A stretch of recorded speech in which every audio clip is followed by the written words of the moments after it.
Hello guys and welcome back. I wanted to revisit the Cancelled Borderlands MMO and what happened to this game. I've covered this before, but it was one of the first videos on my channel, so I wanted to give you guys some more info and basically make this the definitive video for the game on my channel. Before we get into that, make sure to follow me on Twitter at HayderHype, and let's get right into it. So the first mention of the game started back in December 2nd of 2014 when the Chinese game developer Shanda Games launched a new website with a countdown leading up to December 8th. Along with this, in the countdown there was a silhouette of Claptrap in the background, and it immediately started speculation on what this Borderlands title might be. And some fans actually found within the source code of the webpage logos for Shanda Games, 2K Games, and 2K Games China, which implied an actual video game and not some small tie-in. When the countdown ended on December 8, Shanda Games officially announced the newest standalone entry in the Borderlands franchise, which was developed in a partnership between Shanda Games and 2K Games. This game is an MMORPG exclusive to China. They announced though that they were working on a PC and mobile version simultaneously and would be available at a later date after testing for the game, and that the testing would begin in early 2015. At this time though, players could log into the website and sign up for test codes. Along with that, we got our first promotional images for the game. One features Claptrap, along with a TK Baja reskin, a new Doctor NPC, which is their version of Dr. Zed, along with two others. One almost looks like a Tannis type design, and the other one is just some male new NPC type character. The designers wanted to stay true to the Borderlands design while still adding influence from their country and Chinese influence into this game. So the players would be playing on a new continent on Pandora called Pangu, and the first town players enter is Zhaofang. And later in the game, the other cities are Metropolis and Union City. And these are the main hub cities of the MMO where they get their missions and then can travel to different places in the map. Along with that, they made the effort to make characters be based in the East, and they were really proud of their new Moxie type NPC, who is holding the tobacco rod and was made specifically to add more Chinese elements into the series. And I think she's one of the most well-designed NPCs that this game created. And as with that, all the normal social functions of an MMO were available as well. You could form teams, you could make guilds, and there were also mailboxes as well for sending gear. Now, on that same day, we also got a look at the 4 new Vault Hunters. Now, this game was made using the assets that Gearbox used to make Borderlands 1, so if you haven't caught on already, a lot of it is just reworked or reskinned for these new characters, but it's interesting to see what they were able to do, even limited to this engine. So the first character is a soldier type whose action skill is a turret and whose description says, quote, "Soldier type occupation is a relatively balanced occupation. They use firearms and blasting technology. The diversion summoning nano turret helps in war. After strengthening, the turret will become a weapon for both offensive and defensive control of the battle. The character is also good at assault rifles." So the mercenary is a long-established old business. After the frantic exploration of the Borderlands and the rise of the arms enterprises, the mercenaries replaced the regular army in the human state structure. At the beginning of StarCraft, major companies armed their own assault troops with clones. However, after several bloody rebellions, most companies turned to ordinary humans and security companies specializing in mercenary agents. Whether it's a corporate mercenary or a free mercenary, they are rigorously screened tactical masters. Assault rifles are the most common mercenary weapon, and each mercenary has a nano turret that matches itself with biotechnology in battle. This turret can produce considerable damage and take over the battle, growing up as a weapon.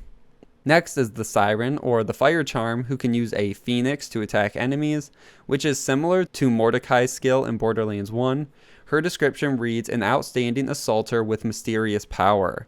She uses gorgeous and dazzling energy firebirds to deal a lot of damage to enemies and control their actions.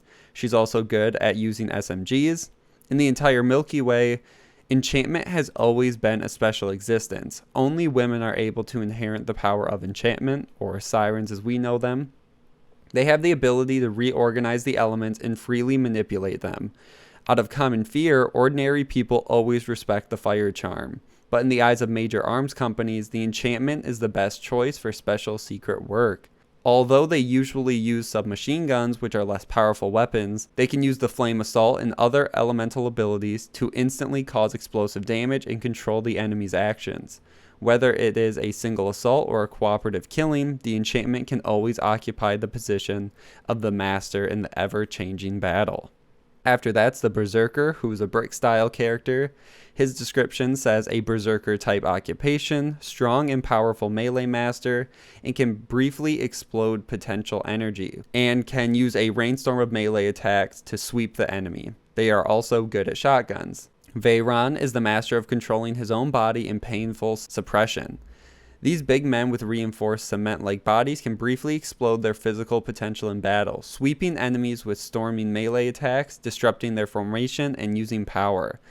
The huge shotgun was the final blow in a combat squad, often acts as a tank and pioneer, taking an unimaginable amount of damage before teammates destroy all enemies. And finally is the hunter type character, who actually has a unique action skill where they can summon a drone that stays over her shoulder and fires at enemies. And her description reads, quote, a sniper type occupation. A sniper assassin who can come and train the mechanical wings or the drone to attack the enemy. Sniper technology is frightening. She's also good at snipers, as we've mentioned. Although there's no magical power for this character, hunting is still the leader in remote output damage. These sniper assassins who have come and gone have a unique experience in the use of sniper rifles. Exploding the enemy's heads in the shadows is like taking a bag for them. It is rumored that under extreme conditions, they can even stop their heartbeat in order to target the enemy more accurately. Hunting Winds can also summon a drone to cast a deadly death mark on enemies, and enemies chased by the drone will become weaker and weaker. The deeper talent of Hunting Wind can provide more tactical choices, which can turn the enemy's body into a powerful bomb to further export the damage. After that, one day later, we got all the main bosses of the game that were shown off and that players will encounter when the game finally goes live. They did mention there would be 5 bosses, but they only showed us the first 4. The first is Apollo, who is a reskin of Sledge from Borderlands 1. But now has a neon purple design undertone, which is super cool. Then there's Colonel Van Cleef, who is a General Knox reskin, but has an all-black design. Then we get 2 different Spider Ant type enemies. The first is Widowmaker, and the next is Talos.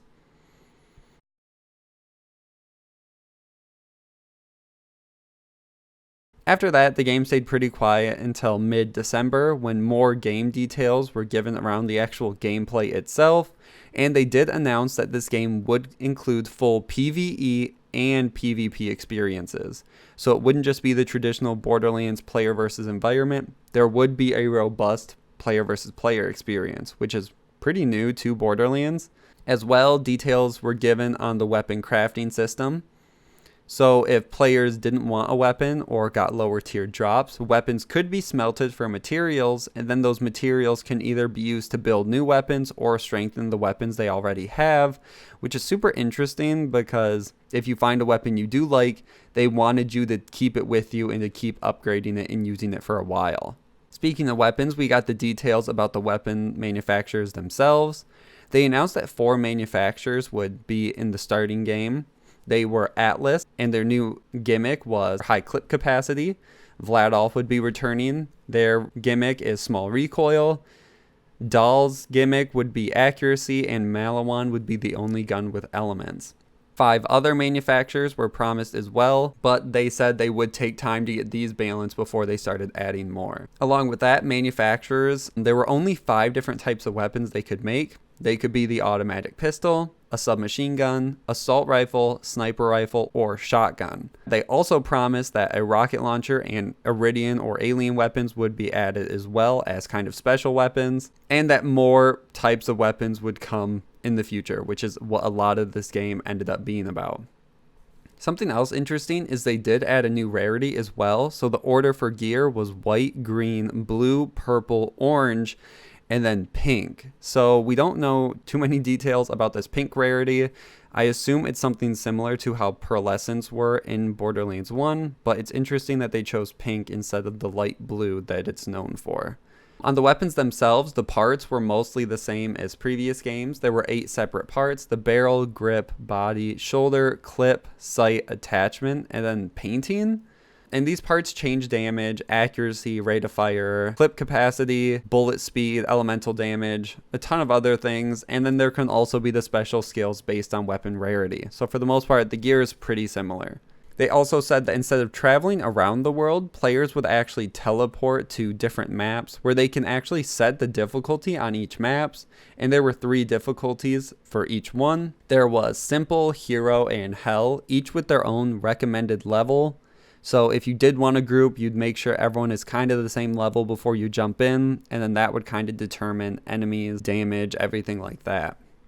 Then in January of 2015, the testing phase began, and they partnered with Hasbro to give out gear and just to get the game promoted as fast as possible, which is pretty cool, especially for the Borderlands series to partner with companies like this.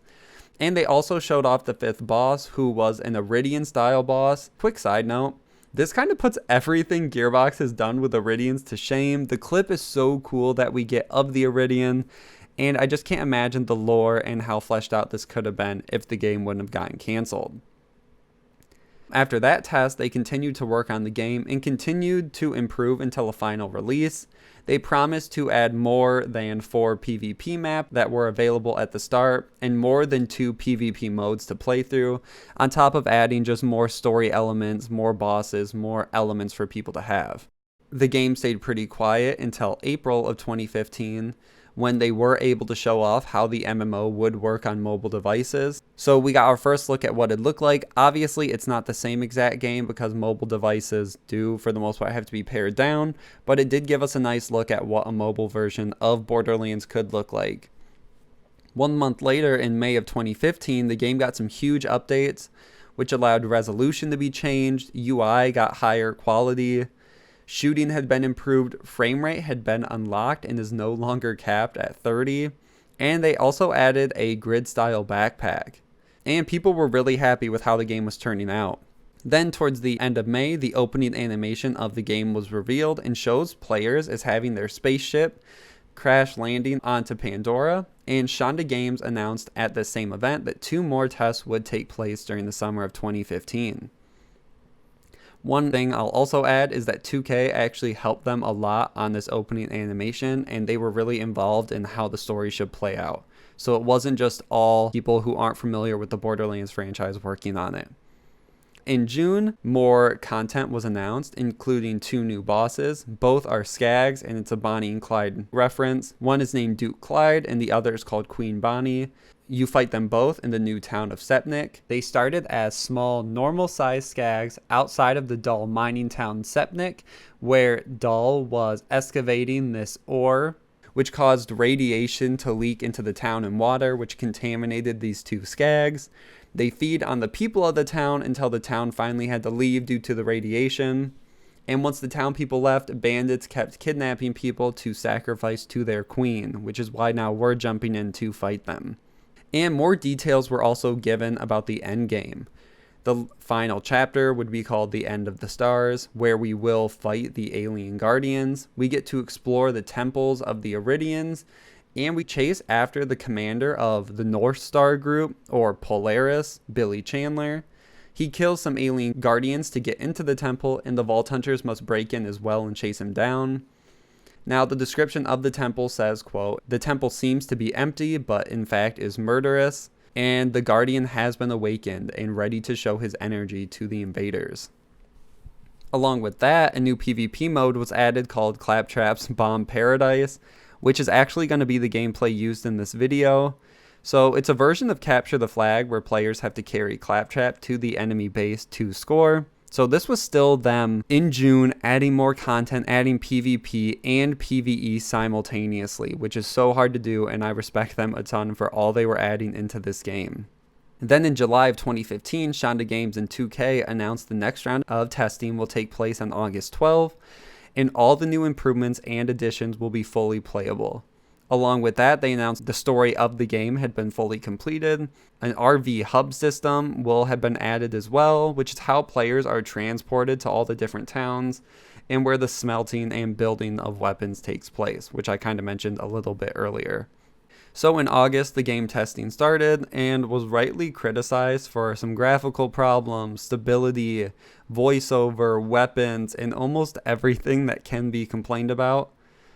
So people weren't too happy, but they promised that they would be working on it, fixing it, and that this is what the testing was for, to get everything sorted out before a full release. This was in August, and then in November, without too much explanation, the game was canceled due to Take-Two Interactive closing 2K China. And Take-Two actually gave some more information in an exclusive interview with GameIndustry.biz, where they said, quote, "We are excited about the opportunities to expand our business in Asia, and we remain committed to developing AAA offerings made for that region. At this time, we can confirm we are closing 2K China. We are determined that the additional time required to finish the current projects at the studio, particularly Borderlands Online, would not yield a favorable return on investment." So I don't think it's fair to say Borderlands Online is the reason the studio closed, and it's unfortunate that 150 members of the company lost their jobs. The publisher of the game, Shanda Games, actually did not officially mention the cancellation until December of 2015, so a month after it was canceled, where they did mention the game was canceled, and in the future they did want to pursue the rights to make a mobile game based on the Borderlands IP. But obviously this was in 2015 and we still haven't gotten any news about it. So it does suck to hear. It looks like the game was coming along and the developers were really passionate about what they were making. They expanded on things we've never seen before. They really doubled down on Iridian lore. The intro cinematic was amazing. Even though the gameplay wasn't completely there and it wasn't as fluid as previous Borderlands games, they took risks that Borderlands still has not taken to this day, with the PvP and adding completely new modes, the voiceover, making all new NPCs for people to love. And I love the design of this game. And it sucks that we just really haven't seen anything yet. So for the mobile version, this was now years ago, and with Borderlands 3 launching in the future, it seems that a new Borderlands IP launching soon is not likely. Even though the game did have its problems, it's surprising that the game was never truly released, especially after everything we've heard about it. That progress was being made on the game and could have easily been ported or released somehow to at least get some money out of all the development that went into it. Maybe someday we will get a better look at it, more so than what we have now. It can be released as a single player only experience. But that's where I'm going to end this video. Thank you guys so much for watching. Make sure to like and share, subscribe for all things Borderlands, and I will see you guys in the next one.